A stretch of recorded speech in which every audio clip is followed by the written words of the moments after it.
اللهم صل على محمد وآل محمد۔ 14 سال ہمارا یہ امام قید میں رہا کہ جس کی آج ولادت، اور آپ کو یہ معلوم ہے نا کہ امام کی ولادت پہ ساری دنیا تشیع خوشی مناتی، لیکن اگر مصائب والا امام ہے تو اس کے بزرگ اس وقت آنسو بہاتے۔ ہم نے مولا حسین کی ولادت کے موقع پہ دیکھا، سب خوش ہیں، مدینے میں رسول رو رہے ہیں، شہزادی رو رہی۔ ہم نے زینب کی ولادت پہ دیکھا، سب خوش ہیں، پیغمبر کی آنکھوں میں آنسو ہیں۔ تو شاید ایسا آج بھی ہوا کہ سب خوش ہوں گے، چھٹا امام اپنے بیٹے کی 14 سال کی اسیری کو دیکھ کے رو رہا ہو، اور ہم بھی اس رونے میں شریک ہوتے ہیں، کیونکہ ہمیں اگر اس وقت نہیں پتا تھا تو آج پتا چل گیا کہ 14 سال قید میں گزارا۔ لفظ 14 سال خود ایک اتنی بڑی مدت۔ پیغام ضرور سن لیجیے گا، کہیں ایسا نہ ہو کہ پیغام ضائع ہو جائے۔ اور ساتھ میں جب یہ دیکھا کہ قید بھی کیسی قید، کہا جی ایسے قید خانے میں امام کو رکھا گیا جو زمین کے نیچے اتنی گہرائی میں تھا، 14 سال میں کبھی سورج کی کرن وہاں نہیں پہنچی، 14 سال میں کبھی تازہ ہوا وہاں پہ نہیں پہنچی، اور پھر قید خانہ اتنا چھوٹا تھا کہ چھت نیچے آدمی کھڑا رہنا چاہے سر سیدھا کر کے نہیں کھڑا رہ سکتا۔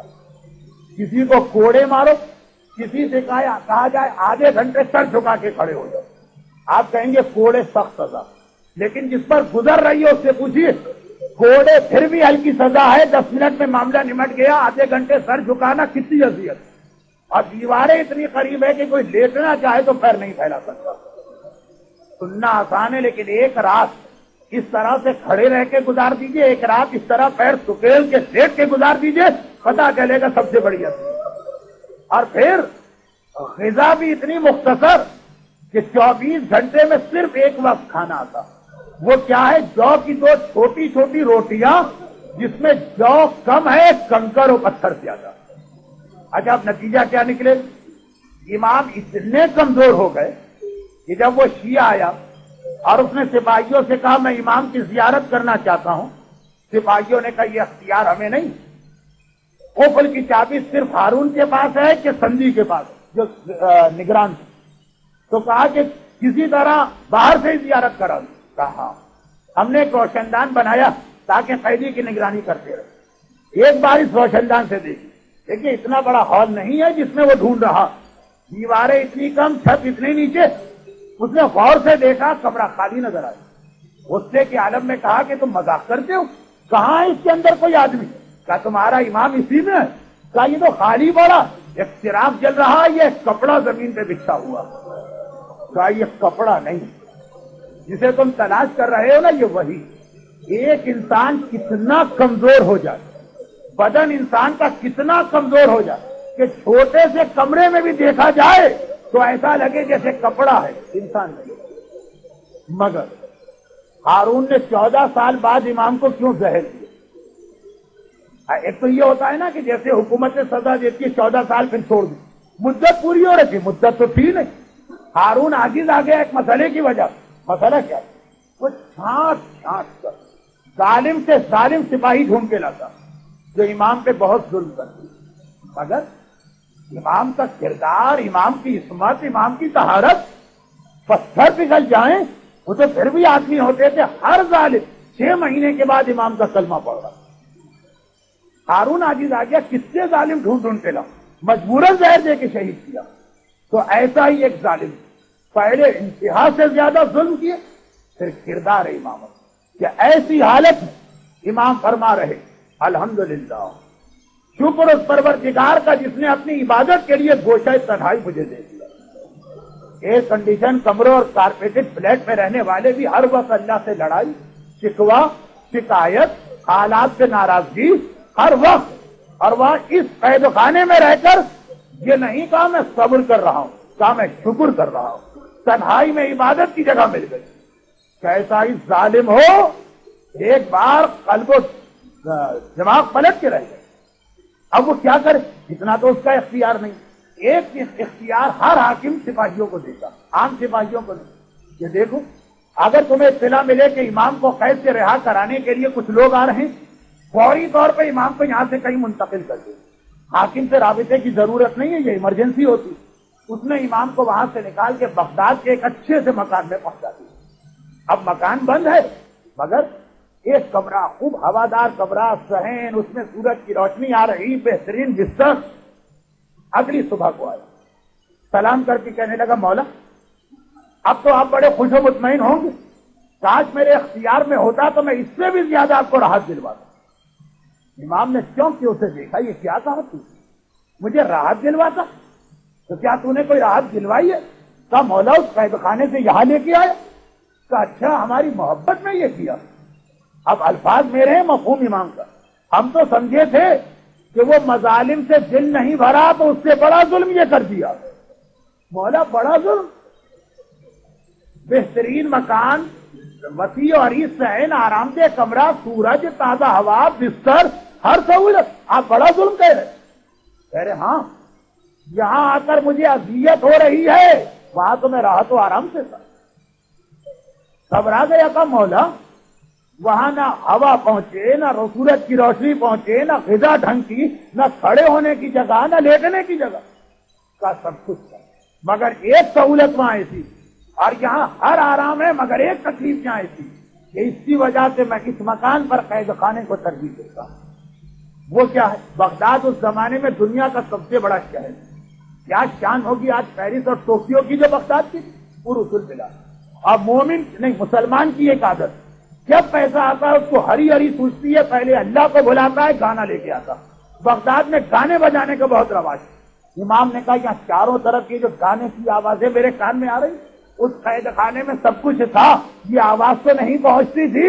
اس سے بچنے کے لیے مجھے وہ سب قبول ہے کہ بھائی یہ جو چیزوں کی حقیقت کو جانا. کہا مولا یہ آواز رکوانا تو میرے اختیار میں نہیں. تو کہا کہ پھر مجھے دوبارہ وہاں منتقل کر. ابھی اس میں باتیں بہت نکل سکتی ہے. کل کی منزل مصائب سے پہلے ایک جملہ، اے صاحب ایمان تجھے بھی اپنے امام کو اپنے گھر میں بلانا. چنانچہ کبھی حدیث کتاب پڑھتا ہے کہ مولا آ جائیں، کبھی اٹھتے بیٹھتے یا علی مدد کہتا ہے کہ مولا آ جائیں، کبھی اپنے گھر میں عزاداری منعقد کرتا ہے کہ مولا آ جائیں، کبھی اپنے گھر میں ماحول ایسا بناتا ہے، علم رکھ دیے، تازیہ رکھ دیا، کربلا کی تصویر لگا دی، مولا آ جائے. مگر یہ سارے کام وہ کر رہا ہے کہ مولا آ جائے. اور ایک کام ایسا کر رہا ہے کہ آنے کے بعد دروازے سے چلے گا. پیغمبر کی اس بیوی کے حالات کو یاد رکھیے، رسول آ گئے دروازے تک، جملہ سنا اور چلے گئے. اور وہ یہ کہ تو نے اپنے گھر دوسری جانب ایسا بنا دیا کہ اگر یہ جملہ امام مامون کے بارے میں، ہارون کے بارے میں کہے اور یہی جملہ ہمارے بارے میں بھی پھر اترے تو اس سے بڑی ہمارے لیے قیامت ہو جائے. مولا نے کیا کہا؟ یہ گانے کی آواز سے بچنے کے لیے مجھے ہارون کا قید خانہ پسند ہے. مولا ہمارا گھر دی اور کہے کہ اس گھر کے اندر جو گانے کی آواز، اس سے تو ہارون کا قید خانہ بہتر ہے. اے صاحب ایمان، وہ ایمان کہاں گیا کہ امام مومن کے گھر پہ ظالم کے قید خانے کو ترجیح دینے لگے. یقیناً جان بوجھ کے ہمارے ہاں یہ غلطی نہیں ہوتی. کوئی سمجھ کے لوگ یہ غلطی نہیں کرتے. انہیں یہ نہیں معلوم ہے کہ امام اس سے ناراض ہیں یا تکلیف ہوتی ہے. ناراض میں نہیں کہتا، تکلیف ہوتی ہے، نہیں معلوم.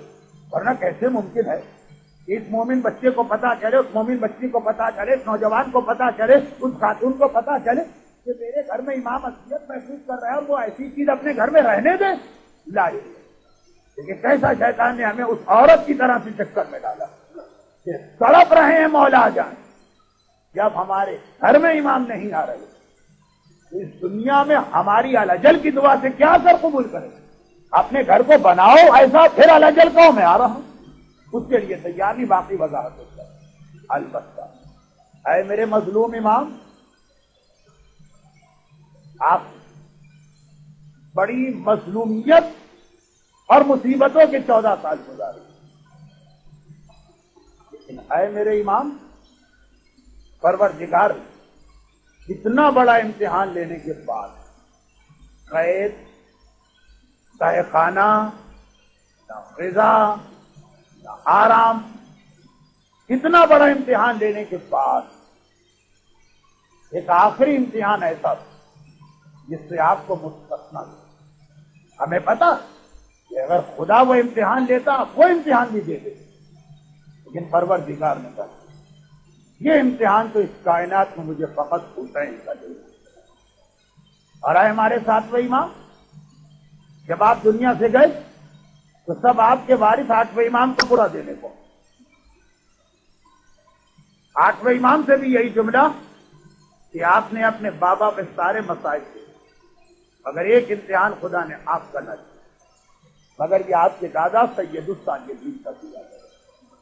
ہارون نے حکم جاری کر دیا کہ 25 رجب کو امام کو زہر دے کے شہید کر کے پھر امام کے لاشے کو بغداد کے پل پہ رکھے اور رات کے اندھیرے میں رکھنا۔ بغداد کا پل وہ ہے کہ ساری رات سواریاں آتی جاتی ہیں، مگر پہلے زمانے میں نہ لائٹ ہے نہ چراغ پل پر، تو اندھیرے میں یہ لاشا سواریوں کے نیچے کچل ایسا ہو جائے گا کہ شاید کوئی پہچانے بھی نہیں، لاوارث قرار دے کے دفن کر دیا۔ پروردگار نے کہا کہ یہ ساتواں امام بھوک اور پیاس کا امتحان لیا، قید کا امتحان لیا، غربت کا امتحان لیا، گھر والے مدینے میں امام بغداد، مگر لاشے کی پامالی کا امتحان نہیں لوں گا۔ چنانچہ لاشا آدھی رات کو لا کے رکھا گیا اور پتا چلا کہ سواریاں تو چل رہی، مگر چلتے چلتے ادھر کی سواری آدھے پل پہ پہنچی رک گئی، ادھر کی سواری آدھے پل پہ پہنچی رک گئی، دونوں طرف کی سواریاں رکی تو پیچھے قطار بنتی چلی گئی۔ اندھیرا، جو لوگ شہر کے اندر آ رہے لمبا سفر طے کر کے آ رہے بہت تھکے ہوئے جھنجھلائے ہوئے، دل چاہتا ہے پر لگے اڑ کے گھر پہنچے، اور عین موقع پر شہر کی دیوار کے قریب گھوڑا رک گیا، جھنجھلا کے کوڑوں پہ کوڑے برتا رہے، جانور یہ سارے کوڑے کھا رہے، مگر ایک قدم آگے نہیں بڑھا رہا، بتا رہا ہے کہ اسے کہتے محبت، بتا رہا اسے کہتے وفا، کوڑے پہ کوڑے کھا رہا، قدم نہیں بڑھا رہا۔ اب تو مالکوں کی کان کھڑے ہوئے، کہا یقیناً کوئی عجیب بات، چنانچہ دونوں طرف سے لوگ اترنے لگے سواریوں سے، آگے بڑھے، عین پل کے درمیان پہنچے تو دیکھا کہ ایک سید کا لاشا پڑا، ایک مظلوم کا لاشا پڑا، ایک قیدی کا لاشا پڑا، جس کے احترام میں گھوڑے بھی قدم آگے نہیں بڑھا رہے۔ چنانچہ اب جو لوگ گریا ماتم کرتے ہوئے اس لاشے پہ گرے اور اسے اٹھا کے بغداد لے چلے۔ ہارون سوچ رہا تھا لاشا پہچانا نہ جائے گا، لاوارث قرار دے کے دفن کروں گا۔ اتنا احترام اس لاشے کا ہوا کہ سارا بغداد روتا ہوا گھروں سے نکل آیا، اے سید بے گناہ، اے مظلوم وارث رسول، ہم تیرے جنازے کو کندھا دے رہے۔ ساتویں امام، ہر امتحان آپ کا لیا گیا مگر لاشے کو بچا لیا گیا۔ اب ایک مرتبہ چلے میدان کربلا میں، سارا گھرانہ مارا جا چکا ہے، زینب خیمے میں اپنے بچوں کو اور سیدانیوں کو تیار کر رہی، ایک مرتبہ کان میں گھوڑے دوڑنے کی آواز آئی، اماں فضا میرا بھیا تو مارا گیا، اب یہ گھوڑے کیوں دوڑ رہے، ذرا دیکھ کے آنا۔ فضا باہر گئی، عجیب منظر دیکھا، پسرے ساتھ کہہ رہا ہے اے عرب کے رہنے والوں، تمہیں پتا ہے جب ہم کسی سے پورا انتقام لیتے تو اس کا لاشا بھی پامال کرتے، گھوڑے تیار کرو، اس لاشے کو پامال کرنا ہے۔ گھوڑے تیار ہونے لگے، اور کی فوج بگڑ کے آگے بڑھی۔ اے پسرے ساتھ، ہمارے آقا نے غلطی کی اس لیے اب تک ہم خاموش تھے، لاشے کی توہین اپنے آگے برداشت نہیں کر سکتے۔ پسرے ساتھ نے کہا حر سے میرا کیا جھگڑا ہے، لے جاؤ حر کا لاشا۔ حبیب کا قبیلہ آگے بڑھا، اے پسرے ساتھ، ہمارے ساتھی کی غلطی صحیح، لاشے کی توہین برداشت نہیں کر سکتے، کہا لے جاؤ لاشا۔ ایک ایک وارث کا، ایک ایک شہید کا کوئی نہ کوئی وارث آ جاتا، سارے لاشیں اٹھا لیے گئے مگر آخر میں ایک لاشا جلتی ریتی پہ پڑا ہے۔ ارے کوئی نہیں ہے جو آگے آ کر کہے یہ محمد کے نواسے کا لاشا ہے، یہ علی کے بیٹے کا لاشا ہے، یہ فاطمہ کے لخت جگر کا لاشا ہے۔ فضا نے منظر دیکھا، آواز دی شہزادی ذرا باہر آ کے دیکھیے کیا قیامت ٹوٹ رہی ہے۔ زینب باہر آئی، ماں جائے کا لاشا، گھوڑے دوڑائے جا رہے، ایک مرتبہ پلٹ کے مدینے کا رخ کیا، السلام علیکہ یا جدہ، ارے نانا رسول خدا جس حسین کو سینے پہ سلاتے تھے آگے دیکھ وہی حسین اور اس کے سینے پہ گھوڑے دوڑائے جا رہے۔ اللجن اللجن اللجن اللجن یا مولا اللجن اللجن اللجن اللجن اللجن اللجن اللجن اللجن يا صاحب الزمان اللجن